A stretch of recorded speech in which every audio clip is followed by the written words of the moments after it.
코로나가 조금씩 심해지고 있어서 마스크를 코까지 올려주시면 감사하겠습니다. 옆에 사람에게 축복하면서 예배 시작하겠습니다. 옆에 사람 보면서 나의 주인께 다 맡기세요. 축복하겠습니다. 제목이 저번 강단 말씀이라 자녀를 하나님께 맡겨라는 말씀이었는데 오늘 시간 여러분은 나 자신을 완전히 하나님께 맡기는 예배 시간 되기를 소망합니다. 어제 따뜻하게 결혼식을 끝마치고 오늘 새 신랑이 여기 있습니다. 여러분들이 이제 결혼식 축가를 시간이 안 돼서 다 참여는 못했겠지만 또 대표하는 임원들이 축가를 이렇게 또 만들어 주시고 선생님께서 기도해주고 찬양해줘서 선생님 어제 폭풍 눈물을 흘리고 감동을 받으면서 결혼식임에 참 감사하다는 말씀을 전해드리고요. 제목이 나를 하나님께 맡겨라라는 제목인데 우리가 살아가면서 내 고민이나 내 문제를 털어놓을 수 있는 사람이 한 명쯤은 있고 없고가 차이가 클 거예요. 만약에 학교에 갔는데 한 사람이랑도 대화를 할 수 있는 친구가 없다. 그럼 참 힘들겠죠. 또 더 깊게 들어가면 내가 가지고 있는 진짜 문제를 누군가에게 털어놓지 못한다. 참 어떻게 보면 힘든 상황일 수도 있을 거예요. 물론 하나님께 모든 걸 맡기는 게 맞지만 이런 사회적인 인간관계 속에서도 친구에게 한 명 정도 친구에게 내가 가지고 있는 것을 다 털어놓을 정도의 친구가 있냐 없냐 이것도 참 무시 못할 이유인데 화성의 연쇄살인범 이춘재 씨가 잡히기 전까지 그 윤석열 씨라는 사람이 있었어요. 그 윤석열 씨가 이제 이춘재가 실제 범인으로 잡혀서 이제 재판을 받고 이렇게 하고 있지만 재판을 받았지만 이 이춘재 씨가 잡히기 전에 이 윤석열 씨라는 사람이 억울하게 누명을 쓰고 21살부터 42살까지 감옥에 갇혀 있었어요. 이때까지 이제 이춘재 씨가 저지른 범죄를 이 윤석열 씨라는 아무 죄를 안 지은 사람에게 죄가 덮어 써져서 감옥에서 20년 동안 있었던 거예요. 얼마나 억울하겠어요. 나는 아무 죄도 안 지었는데 사회에서는 나보고 연쇄살인범이다. 당신이 죄를 지었으니까 감옥에서 벌받아라. 아무 죄도 안 지었는데 20년 동안 감옥에 있는 거예요. 그 얼마나 힘들었겠어요 사실은. 그래서 뉴스를 보니까 20년 동안 억울하게 옥살이했기 때문에 이제 무죄 판정이 나고 이 사람에게 국가에서 보상을 해주자 해서 25억의 돈을 줬어요. 와 25억이나 주다니. 25억이 큰 돈이라고 할 수 있는데 사실은 20년 동안 20살 때부터 40살까지 청춘이 사라진 거란 말이에요. 25억이 결코 큰 돈이 아닌데 그 사람이 감옥에서 얼마나 힘들었겠어요. 나는 아무 죄도 안 지었는데. 그래서 그 기사를 쭉 읽어보니까 이 사람이 어떻게 이춘재 씨 대신해서 억울하게 감옥을 갔냐 했을 때 그 옛날에 화성 연쇄살인범 살인 사건이 있었던 그 현장에서 머리카락이 발견됐어요. 그런데 20년 전에는 국가수가 이제 발전이 많이 안 돼 있었을 때, 대중화가 많이 안 돼 있었을 때 머리카락을 어떻게 수사를 했냐면 경찰들이 현장에서 머리카락이 나왔잖아요. 그럼 그 머리카락의 길이와 색깔을 가지고 비슷한 사람의 머리카락을 찾아다닌 거예요. 그러다가 이춘재 씨 머리카락을 봤는데 비슷한 거였어요. 그래서 이춘재 씨가 룰루랄라 맛있게 밥을 드시고 계셨는데 갑자기 경찰이 닥쳐가지고 이 사람을 잡아서 끌고 간 거예요. 끌고 갔는데 경찰에서는 빨리 이 범인을 잡아야 되니까 옛날에는 주먹구구식으로 해서 이 사람을 3일 동안 팬 거예요. 쉽게 말해서 빨리 자백하라고. 내가 죄를 안 지었는데 3일 동안 사람이 두드려 맞으면 제정신이 아니거든요. 그래서 제정신이 아니다 보니까 나도 모르게 내가 했다라고 자백을 해버린 거예요. 그래서 이 윤석열 씨라는 분이 감옥에 갇혀서 20년 동안 억울하게 생활했는데 거기서 어떤 사람을 만났냐면 이름이 박종덕이라는 교도관을 만났어요. 이 윤석열 씨가 박종덕이라는 교도관을 만났는데 원래 범죄자들은 1대1로 있을 때 자기의 솔직한 얘기를 한단 말이에요. 내가 죄를 진짜 지었다 안 지었다. 그런데 이 윤석열 씨가 억울하니까 이 박종덕이라는 교도관한테 나는 진짜 죄가 없다. 너무 억울하다. 만날 때마다 1대1로 얘기하는 거예요. 다른 사람들은 아무도 안 믿어줬는데 이 교도관이 보니까 진짜인 것 같은 거예요. 이 친구는 죄를 진짜 안 지은 것 같다. 아무도 안 믿어줬는데 이 박종덕이 한 사람만 믿어준 거예요. 이 윤석열 씨가 난 너무 억울하다 얘기를 하니까 이 박종덕 씨가 당신이 진짜 안 지은 것 같다. 윤석열 씨가 계속 자살하고 힘들고 자살할 시도를 하고 너무 힘들게 살아가고 있는데 이 박정도 씨가 계속해서 힘을 준 거예요. 지금 꼭 너는 꼭 살아야 된다. 꼭 참아내고 인내해라. 나가서 네가 무죄인 거를 밝혀야 되지 않겠냐. 그래서 이 윤석열 씨가 하는 고백이 이 박정도 교도관이 아니었으면 난 이미 죽었을 거다. 박정도 씨를 얘기하면서 나를 살게 한 유일한 사람이다 라고 얘기를 하더라고요. 그래서 설교인데 왜 이렇게 길게 서론에 얘기를 하냐 했을 때 내가 가지고 있는 문제를 얘기했을 때 그 문제를 들어주고 힘을 주는 사람이 있고 내 말을 들어주는 사람 한 사람만 있는데 그 사람 인생이 살아났어요. 그 사람이 교회를 다니는지 안 다니는지는 잘 모르겠지만 우리가 사람한테도 우리의 문제를 털어놓고 위로받으면 힘이 나는데 우리의 주인이신 하나님께 내 모든 것을 맡겼다. 그거보다 더 큰 힘은 없을 거예요. 여러분들에게 개인의, 가정의, 학교에 왜 문제가 없겠어요? 문제가 참 많을 텐데 그 문제가 내 문제로 꽁꽁 힘들고 다운되고 우울하고 하는 게 아니라 내 문제를 나의 주인이신 하나님께 맡겨보세요. 왜냐? 나의 신분이 하나님의 자녀거든요. 내 신분이 하나님의 자녀인데 무엇이 두렵겠어요? 시편에 보면 이런 얘기가 나옵니다. 다윗이 여호와를 바라보면서 나의 산성이시고 나의 요새시고 나의 방패시고 나의 피난처라고 하세요.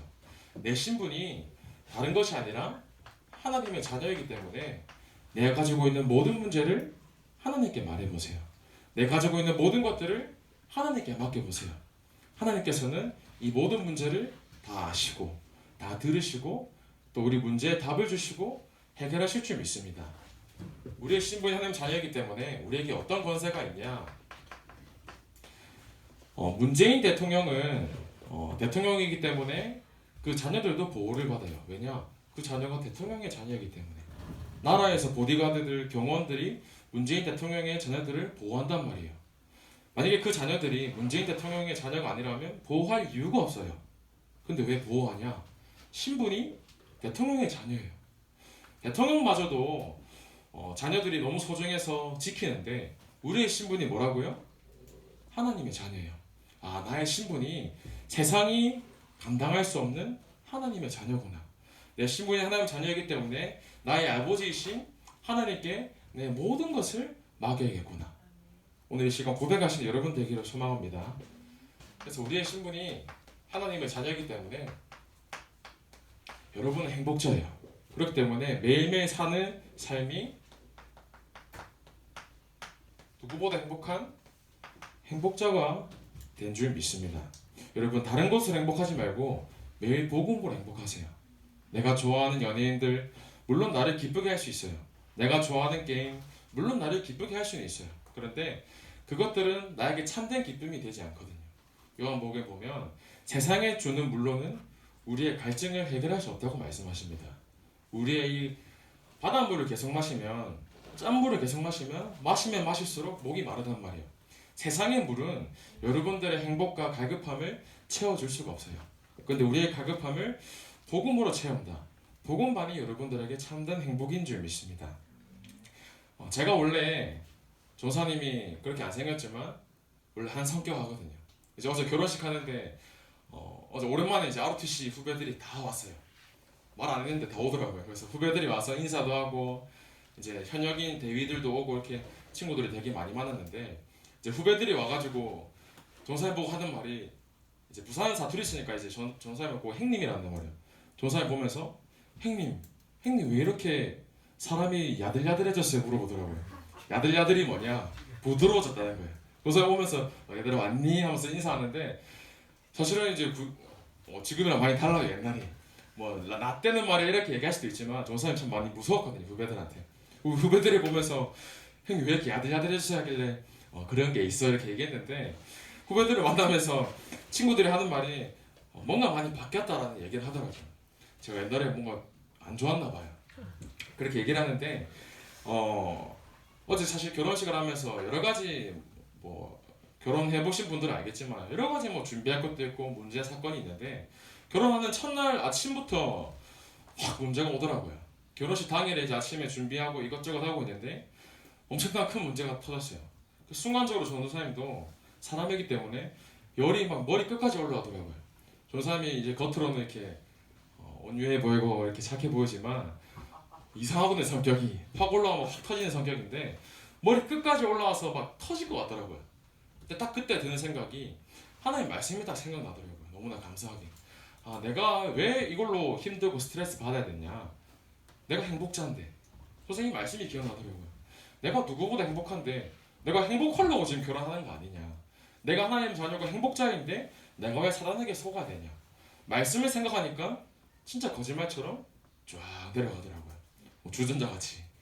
말씀이 나에게 각인되고 생각으로 남으니까 말씀 따라가게 되고 말씀이 전 사람에게 힘이 되더라고요. 여러분들의 삶 속에서 진짜로 말씀으로 아, 나 너무 행복해 라는 체험이 여러분들의 삶 속에서 실제로 매일매일 체험되어지기를 소망합니다. 그래서 우리에게 진짜 복이 뭐냐 했을 때 복이 뭐냐 했을 때 돈과 성공이 복이 아니에요. 복이 뭐냐 했을 때 나와 함께 하시는 하나님이 복인 줄 믿습니다. 하나님께서 나와 함께 하신다. 여자의 우선인 예수 그리스도께서 나와 함께 하신다. 그것보다 더한 큰 복이 없습니다. 그래서 이 복이 나에게 축복으로 오는 거예요. 서론에 얘기했던 것처럼 나의 신분이 하나님의 자녀이기 때문에요. 모든 사람이 죄를 범하였음에 하나님이 영광에 이르지 못하노니 우리가 다른 사람처럼 죽을 수밖에 없고 문제랑 운명 사주팔자 속에서 재앙 가운데서 날마다 고통 당해야 되는 신분이었는데 우리의 신분이 하나님께서 나를 구원하시고 내 신분 사단의 자녀가 아니라 하나님의 자녀로 우리를 선택하시고 지금도 은혜 속에서 이 자리에 있는 줄 믿습니다. 그렇게 날마다 진짜 축복이 돈이 축복이 아니라 물론 공부 잘하면 좋죠. 근데 공부 잘해서 뭐 하려고? 공부가 진짜 축복이 아니거든요. 성적이 좋은 게 축복이 아니라 하나님께서 나와 함께 하시고 나의 신분이 구원받은 하나님 자녀인 것이 진짜 축복인 줄 믿습니다. 이 축복이 날마다 나에게 고백되어진다. 그럼 행복하지 않을 수가 없죠. 저서 행복해 보이나요? 오늘은 좀 행복하네요. 오늘 신혼여행 가거든요. 전사님이 요즘 문제나 사건은 사실은 참 많아요.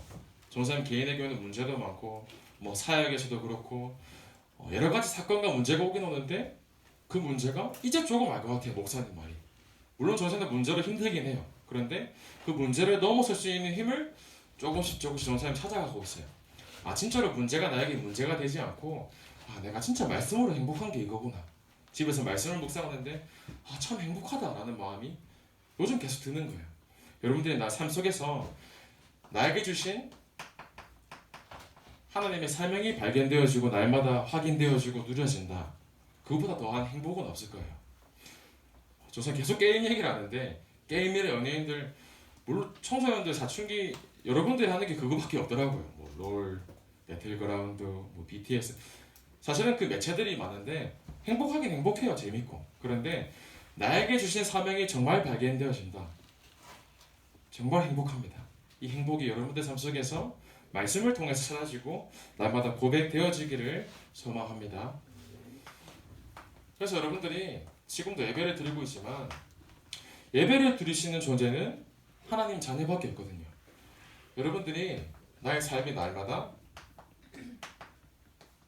예배의 자리 속에서 예배자의 축복을 날마다 누리기를 소망합니다. 개돼지는 등 따숩고 배부르면 행복하거든요.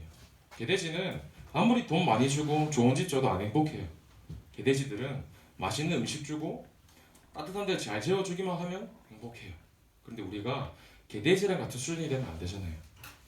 돈을 위해서 성공을 위해서 살아간다. 그럼 진승이랑 똑같은 수준인데 나의 신분과 권세가 날마다 회복되어지면서 내가 예배 드릴 때 진짜 행복하구나. 영적인 존재의 신분이 날마다 회복되어지기를 소망합니다. 그래서 이 예배가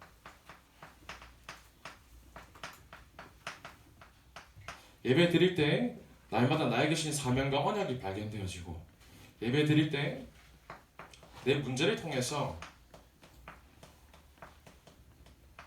내가 노예 수준으로 안 되는 것처럼 보일 수도 있지만 문제의 자리에 있는 것이 아니라 하나님께서 그 문제를 통해서 나에게 축복하시는구나 라고 고백되어질 만큼 나에게 가정 문제가 있고 개인 문제가 있고 학업 문제가 있고 내가 해결할 수 없는 문제가 너무나 많은데 사실은 요셉이 애굽에 팔려가기 위해서 형들에게 시기를 받았고 애굽에 팔려가지 않았더라면 총리가 될 수 없었을 텐데 하나님께서 문제를 허락하셔서 그 문제를 통해서 썸매트 자리로 갔구나. 하나님께서 나를 문제를 통해서 썸매트 자리로 인도하시는구나. 삶 속에서 날마다 체험되어지고 고백되어지기를 소망합니다. 그것을 가장 정확하게 확인하고 누리고 발견하는 시간이 예배의 시간인 줄 믿습니다. 지금 예배드리는 이 순간이 가장 복된 시간인 줄 믿습니다. 그냥 예배드리지 마시고 전사님 늘 얘기하는 게 똑같잖아요. 예수 그리스도, 말씀 기도 전도. 근데 늘 똑같은 말씀이 아니라 예배 드릴 때마다 설레고 전사님 지금도 아내를 볼 때마다 설레거든요. 우리 권사님도 장면이 똑같잖아요. 댁에 가시면 얼마나 설레요. 매일매일 예배 드리는 게 설레고 매일매일 예배 드릴 때 오늘 어떤 말씀 주실까? 오늘 예배 드리는데 하나님께서 나에게 어떤 성취를 하시길 원하실까? 날마다 예배 자리가 설렌다. 여러분들의 인생은 이미 성공한 줄 믿습니다. 그래서 여러분들이 결국은 다른 사람을 살리기 위해서 물론 거지도 전도할 수 있어요. 돈 없고 힘들어도 전도할 수 있는데 거지가 복음을 전하는 것과 대통령의 복음 전하는 것은 천지차이잖아요. 전사님 말하는 게 성공을 말하는 것이 아니라 여러분들이 결국은 이 지도자의 자리로 서야 돼요. 이미 서비스 자리인데 여러분들의 삶이 지도자로서 보스랑 리더와 다르게 복음으로 다른 사람들을 품고 복음으로 초월하고 수용할 수 있는 그 그릇을 지금 이 나이 때부터 차근차근히 준비해 나가야 돼요. 모세가 왕궁에서 40년 동안 배운 것들이 있습니다. 물론 모세가 입양하였지만 부모님의 사랑을 받으면서 사랑받은 사람이 다른 사람을 사랑해 줄 수 있는 거예요. 전사님도 여러분들의 눈을 쳐다보면서 얘기하고 하면 느껴지는 게 있거든요. 사랑받은 사람이 사랑할 줄 아는 것처럼 여러분들이 세상이 말하는 사랑이 아니라 하나님이 나를 사랑하심이 진짜 날마다 확인되어지고 체험되어진다. 삶 속에서 그게 묻어나와져요. 이 친구는 정말로 하나님의 사랑으로 가득 찬 친구구나. 이 랩넌트는 진짜 복음으로 충분한 친구구나. 그런 고백이 되어질 만큼 여러분들이 준비되기를 소망합니다. 그리고 미디안이라는 광야에서 40년 동안 광야 생활하고 힘들고 도망가는 도망자처럼 느껴지는 걸 수도 있지만 하나님께서는 이 문제를 통해서 눈물을 나게 하셨어요. 남자 랩런트들은 언젠가 군대를 가겠지만 요즘 전사님이 이제 군대에 있었을 때 느꼈던 건 뭐냐면 병사들이 조금만 문제를 겪어도 견디질 못해요. 어떤 훈련이나 어떤 거를 맡겼을 때 조금만 힘들어도 그거를 감당하기 힘들어하는 거예요. 요즘 시대가 가면 갈수록 아이들이 문제를 잘 모르니까 그거를 넘어갈 수 있는 힘이 없는데 모세는 이 광야 생활 속에서 미디안 속에서 내게 주신 문제를 통해서 문제를 공부하기도 하고 문제를 공부하고 고난을 공부하는 게 결코 나쁜 것만은 아니에요. 문제를 통해서 지혜를 알기도 하고 문제를 통해서 하나님의 계획을 발견하기도 하고 만약에 여러분들에게 쉽게 말해서 김태희나 원빈 같은 외모와 수대 수천억의 재산과 남 부러울 거 없는 모든 걸 가지고 있는 신분이다. 그러면 가만히 생각했을 때 내가 과연 이렇게 교회 예배 자리에 올 수 있었을까? 물론 여러분들은 오겠지만 종사하면 참 모르겠어요. 하나님께서 괜히 문제를 주시는 게 아니거든요. 꼭 문제를 통해서 응답을 주시는 건 아니지만 하나님께서 분명히 문제를 허락하시는 이유는 분명한 줄 믿습니다. 그래서 안 되어지는 응답이 없는 것처럼 보였던 광야의 생활이 하나님께서는 이 광야의 생활을 통해서 기도의 축복을 알게 하셨어요. 왜 사는지 이유를 질문할 때 그 질문이 대답되어져야 돼요. 불신자들은 너 왜 살고 있니 물어보면 대부분 그냥 태어났으니까 산다고 얘기를 하는데 우리 렘터들은 너는 왜 살고 있니 질문하실 때 나의 삶의 이유가 빠르게 고백되어져야 돼요. 너 왜 사니? 물어봤을 때 여러분들의 자신의 사명을 말할 수가 있어야 돼요. 그렇기 때문에 여러분들이 오늘 기억해야 될 게 나를 하나님께서 말씀 가운데 행복자로 예배자로 지도자로 부르셨는데 이것들을 가장 중요하게 확인하고 누리고 발견하는 방법이 이 예배의 자리인 줄을 날마다 삶 속에서 기억해야 돼요. 예배라는 게 교회당 건물에 앉아서 예배드리는 것을 예배라 하는 것이 아니라 날마다 혼자 있는 시간에 말씀으로 행복하고 혼자 있는 시간에 기도로 행복하고 복음으로 행복하다. 그것이 예배의 자리거든요. 그래서 여러분들이 한 주간도 이 예배의 자리 속에서 나의 모든 것을 하나님께 맡기고 질문하고 응답받는 우리 중고등부 렘넌트가 소형되기를 소망하고 기도합니다. 살아계신 하나님 감사를 드립니다. 하나님께서 우리 렘넌트들과 선생님들을 하나님 자녀로 부르시고 행복자요, 예배자요, 기도자의 여정을 걷게 하시는 은혜에 감사를 드립니다. 한 주간 우리 렘넌트들이 말씀 붙잡고 예배의 자리 속에서 날마다 승리할 수 있도록 이 시간 성령으로 역사하여 주옵소서. 살아계신 예수 그리스도 이름으로 기도하옵나이다. 아멘.